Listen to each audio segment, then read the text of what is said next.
Presented by Dhoom Music Raja Sonwarsa. LIC Music Purchase.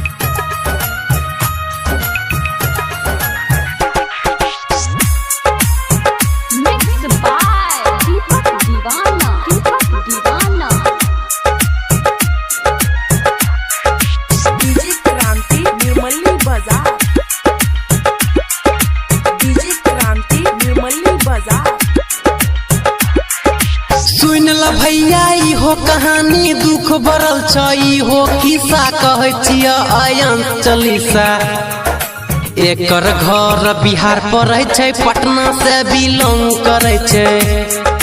पापा के नाम आलोक सिंह छियै, माई के नाम नेहा सिंह छियै। 10 माह के बबुआ छै, इहो बबुआ छोटे छै।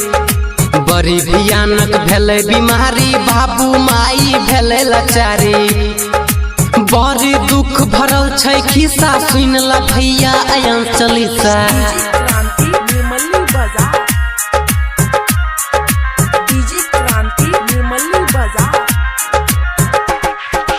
भाई में छै एगो भाई, बहिन में छलै एगो दाई। बाबू के संगे छलै माई, सेहो बेटा के भेलै रोग। माही बाप के देलकै वियोग। भोजपुरी के पहला सितारा राकेश मिश्रा भेलै सहारा। बाध में गुंजन सिंह अहलै, बबुआ आयन के सपोर्ट भेलै।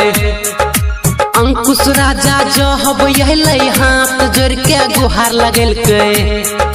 सब कोई एकरा देखो दिशा, सुना हो भैया आयन चालीसा।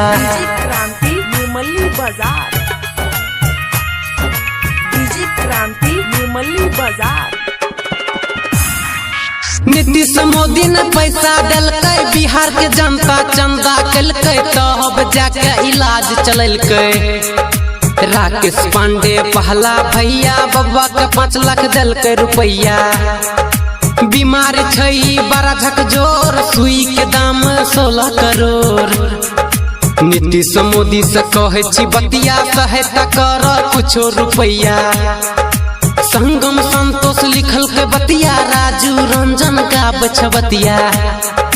बिहार के जनता सुनला खिस्सा, खत्म करे छिया आयन Chalisa. Presented by Dhoom Music Raja Sonwarsa.